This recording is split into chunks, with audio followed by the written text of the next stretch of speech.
ሄሎ ኤቭሪዋን ጤና ይስጥልኝ እንደምን አላችሁ? ይህ አካዳሚክ ሰርክል 7 ነው። በዛሬው ቆይታችን ግሎባል ትሬንድስ ቻፕተር 2 ላይ ኢንተርናሽናል ፖለቲካል ኢኮኖሚ በሚል ርዕሰ ጉዳይ ላይ 10 ወሳኝ የሚባሉ ጥያቄዎችን አዘጋጅቼ መጥቻለሁ። አብራችሁኝ ከቆያችሁ ታተርፋላችሁ። የመጀመሪያው ጥያቄ one of the following is wrong about the mercantilist perspective on international political economy ነው የሚለው። እንግዲህ በቻፕተር 3 ላይ ያለው ስለ ኢንተርናሽናል ፖለቲካል ኢኮኖሚ ነው የሚያትተው which is all about the nexus between politics and economics። በዚህ መሰረት ምርጫዎችን እናያለን። A defends pervasive role of the state in the economy. B minimalist role of the state in the economy. C extreme policy of economic self-sufficiency. D enhancing state's power not enriching individuals ይላል። እንግዲህ ከአይፒኢ ቲዮሪዎች መካከል አንደኛውና ሜንስትሪም ቲዮሪ ከሚባሉት ውስጥ አንዱ የመርካንቲሊስት ቪው ነው ማለት ነው፣ ወይም ናሽናሊዝም የምንለው ማለት ነው። በዚህ መሰረት የመርካንቲሊስትን ቪው የማይገልጸው ከነዚህ ከአራቱ ምርጫዎች የቱ ነው የሚል ይዘት ያለው ጥያቄ ነው። ትክክለኛው ምላሻችን ቢ ነው። ምክንያታችን ደግሞ ሚኒማሊስት ሮል ኦፍ the state in the economy ነው የሚለው but for mercantilists the state shall have robust maximal role in the economy ነው ጉዳዩ።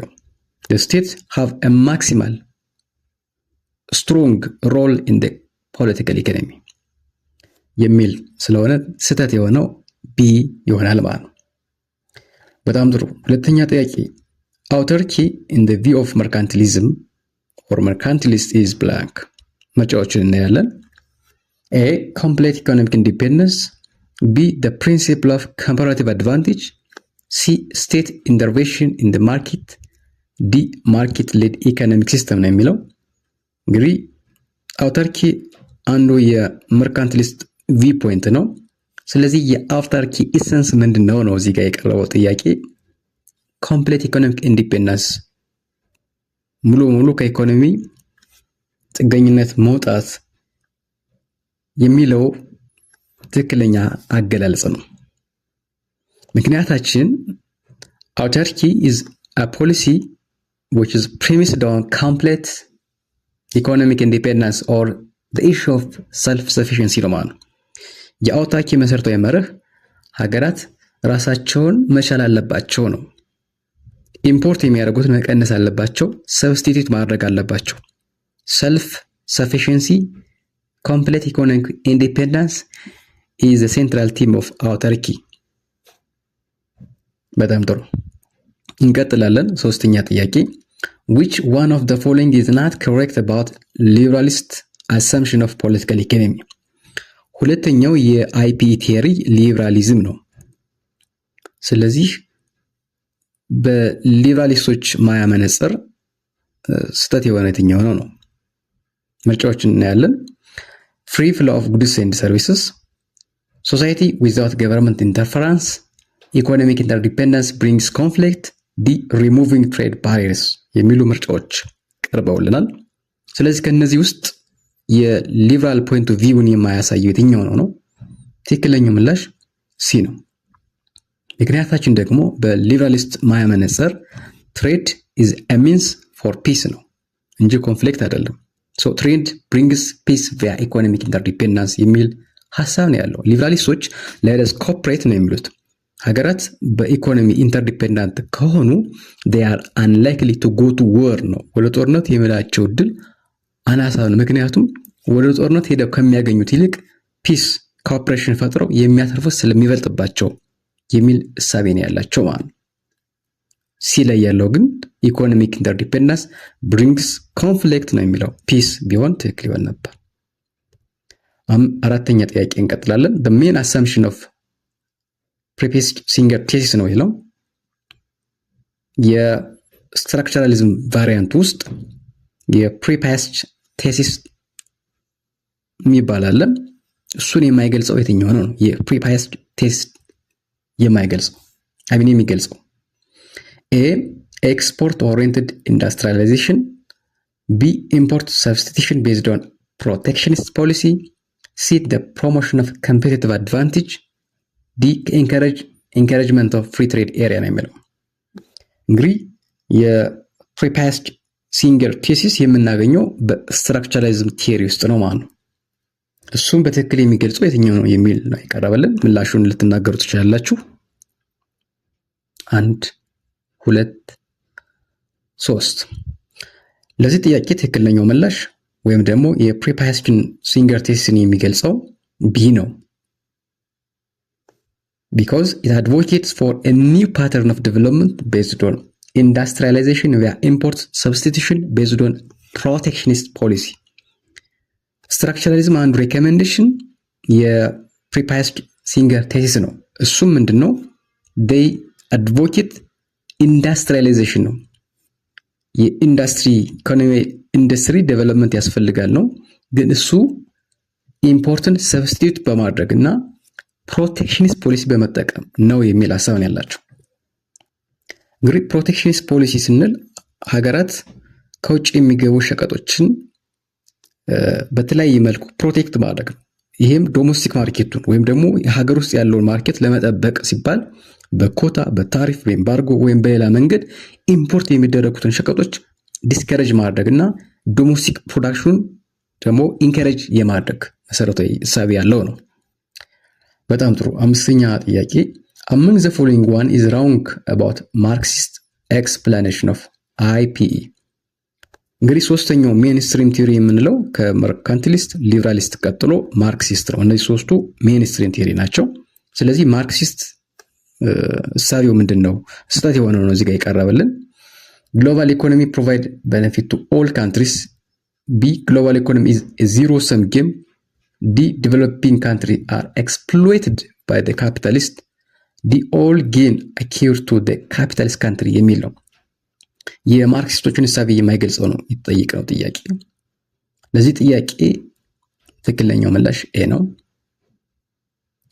ምክንያቱም ፎር ማርክሲስት ግሎባል ኢኮኖሚ does not provide benefit to all country እንደውም ዚሮ ሰም ጌም ነው የሚል ሀሳብ ነው ያላቸው። ስለዚህ የግሎባል ኢኮኖሚክ ስትራክቸሩ ፍትሃዊ አይደለም የሚል መነሻ ሀሳብ ስላላቸው ግሎባል ኢኮኖሚው እኩል ጥቅም አለው በሚለው ሀሳብ ማርክሲስቶች አይስማሙም ማለት ነው። የተቀረውን ካየ ግን ፎር ኤግዛምፕል ዚሮ ሰም ጌም ነው በሚለው that's their future፣ ዴቨሎፒንግ ካንትሪስ አር ኤክስፕሎይትድ የሚል ሀሳብ አላቸው እና ዴቨሎፕድ ደግሞ ኤክስፕሎይተር ናቸው የሚል ሀሳብ አላቸው። ሌላው ብዙ ጊዜ በኢኮኖሚክ ትራንዛክሽን ውስጥ የካፒታሊስት ክላስ ወይም ደግሞ የካፒታሊስት ግሩፕ የሚባለው አድቫንቴጅስ ነው፣ ፕሮሌታሪያት የሚባለው ደግሞ ዲስአድቫንቴጅስ ነው የሚል ሀሳብ ስላላቸው ማለት ነው። በጣም ጥሩ። 6ኛው ጥያቄ እንቀጥላለን። ለአካዳሚክ ሰርክል 7 አዲስ ከሆናችሁ ገጻችንን ሰብስክራይብ፣ ላይክ እና ሼር ብታደርጉ ለብዙዎች መድረስ እንድንችል ስለሚያግዘን ይህን እንድታደርጉ በዚሁ ማሳሰብ ፈልጋለሁ። 6ኛው ጥያቄ an organization responsible for the framework of rules that facilitate the transnational flow of financial capital for the purpose of investment and trade financing ነው የሚለው። ይህ ስቴትመንት ከነዚህ ከአራቱ ዓለም አቀፍ የፋይናንሻል ኢንስቲትዩሽንስ ከሚባሉት ብሪተን ውድ ኢንስቲትዩሽን ከሚባሉት ውስጥ የትኛው ነው የሚገልጽ ነው? an institution which is responsible for financial capital flow ነው የሚለው for the purpose of either investment or trade ሊሆን ይችላል። ይህን ጋይድ የሚያደርገው ተቋም የትኛው ነው? ወርልድ ባንክ፣ IMF፣ ወርልድ ትሬድ ኦርጋናይዜሽን እና ጋት ቀርበውልናል። የፋይናንሻል ፍሎውን ዲተርማይን ወይም ደግሞ ኮንትሮል ሬጉሌት የሚያደርገው ተቋም ቢ ኢንተርናሽናል ሞኔታሪ ፈንድ ነው ማለት ነው። ምክንያቱም ወርልድ ባንክ ፕራይመርሊ ኢንቨስትመንት ላይ ነው የሚሰራው፣ IMF ፕራይመርሊ ፋይናንሻል ኢሹ ላይ ነው የሚሰራው፣ WTO ደግሞ ፕራይመርሊ ትሬድ ላይ ነው የሚሰራው ማለት። 7ኛ one of the following is not the key feature of developmental state approach ነው። ሌላው ሰብ ቲዮሪ ወይም ደግሞ የኒውስ ቲዮሪ የሚባል IP ውስጥ የምናገኘው የዴቨሎፕመንታል ስቴት አፕሮች የሚባለው ነው። ስለዚህ የዴቨሎፕመንታል ስቴት አፕሮችን የማይገልጽ ነው የተጠየቀ ነው። ስትሮንግ ኢንተርቬንሽኒዝም፣ ኤግዚስተንስ ኦፍ ስትሮንግ ቢሮክራቲክ አፓራተስ፣ elimination of private property main actors ዲ regime legitimacy built on development result የሚል ሐሳብ ምርጫዎች ቀርበውልናል። ትክክለኛው ምላሽ elimination of private property የሚለው ነው፣ ሲ ማለት ነው። ምክንያቱም በዲቨሎፕመንታል ስቴት አፕሮች የፕራይቬት ሴክተሩ እንዲቀነሱ እንዲወገዱ አይደለም እሳቤው፣ ከዛ ይልቅ existence of active participation and response of the private sector to the state intervention ነው። ስቴቱ ለሚከተለው ኢንተርቬንሽኒዝም ፕራይቬት ሴክተሩ ተባባሪና ደጋፊ መሆን አለበት።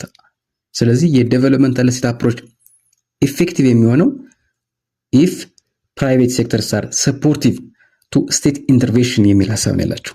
ስቴቷ ለምትከተለው የኢንተርቬንሽኒስት ፖሊሲ ፕራይቬት ሴክተሩ ፓርቲሲፔት ማድረግና ሬስፖንስ መስጠት አለበት የሚል ሐሳብ ነው ያለው። በጣም ጥሩ። አይ ሆፕ ጥሩ ነገሮች እያገኛችሁ እንደሆነ ተስፋ አድርጋለሁ። 8ኛ ጥያቄ ላይ እንቀጥላለን።